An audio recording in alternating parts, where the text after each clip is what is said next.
De retour dans ce journal, passons à l'actualité internationale.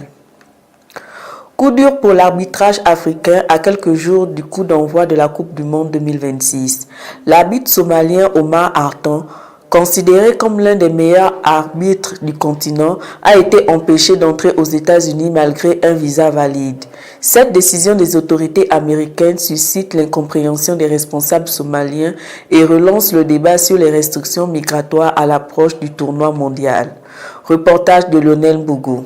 L'arbitre international somalien Omar Hartan ne participera finalement pas à la Coupe du Monde 2026, organisée conjointement par les États-Unis, le Mexique et le Canada. Les autorités américaines ont confirmé qu'un ressortissant somalien désigné pour officier durant la compétition s'était vu refuser l'entrée sur le territoire après des vérifications de sécurité. Bien que son nom n'ait pas été cité officiellement, la FIFA a confirmé par la suite qu'il s'agissait bien d'Omar Hartan. Reconnu comme le meilleur arbitre africain de l'année dernière, Omar Hartan devait prendre part au stage de préparation et diriger plusieurs rencontres du tournoi. Dans un communiqué, la FIFA a précisé qu'elle n'intervient pas dans les procédures migration et qu'elle avait été informée par les autorités américaines que le statut du responsable arbitral ne serait pas modifié. La décision a provoqué la réaction des autorités somaliennes qui dénoncent une mesure contraire au principe d'équité, de mérite et d'esprit sportif que défend le football mondial. Cette affaire intervient alors que plusieurs membres de délégations sportives de pays soumis à certaines restrictions migratoires rencontrent également des difficultés d'accès aux États-Unis. Des membres du staff de la sélection iranienne auraient ainsi été refoulés, tandis qu'un joueur irakien a été retenu plusieurs heures à son arrivée avant d'être autorisé à rentrer. Malgré cette situation, Omar Hartan a tenu à remercier la famille du football pour son soutien. Dans un message, il a affirmé rester positif et déterminé à poursuivre sa carrière au plus haut niveau, tout en souhaitant plein succès à ses collègues qui participeront à cette Coupe du Monde. Le tournoi débutera cette semaine à Mexico avec des rencontres organisées dans plusieurs villes des 3 pays hôtes.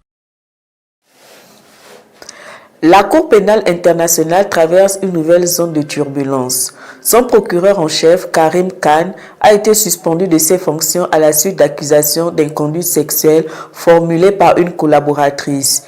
Bien que l'enquête soit en cours et qu'aucune décision définitive n'ait été prise, cette affaire suscite de nombreuses réactions au sein de la justice internationale. Reportage de Lionel Bougou.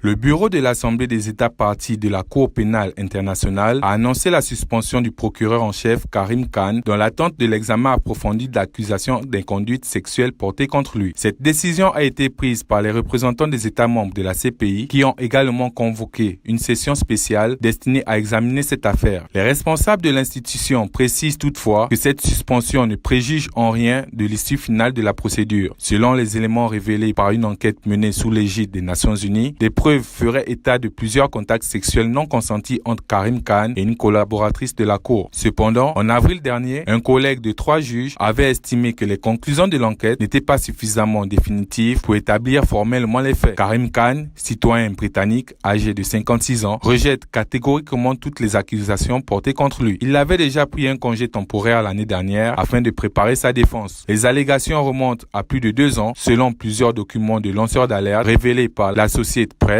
La collaboratrice concernée aurait été transférée dans le bureau du procureur avant de l'accompagner régulièrement lors des missions officielles à l'étranger. Parmi les accusations figurent notamment des gestes à caractère sexuel présumés non consentis lors des déplacements professionnels ainsi que des comportements jugés inappropriés dans le cadre du travail. Pour l'heure, seule l'Assemblée des États parties, composée de 125 pays membres, possède le pouvoir de révoquer définitivement le procureur. Une telle décision nécessiterait le soutien d'au moins 63 États lors d'un vote à bulletin secret. Aucune date n'a encore été fixée pour la session extraordinaire qui devra examiner le dossier. Cette affaire intervient alors que Karim Khan s'était récemment retrouvé au centre de l'actualité internationale après avoir obtenu des mandats d'arrêt visant plusieurs responsables israéliens dans le contexte de la guerre à Gaza.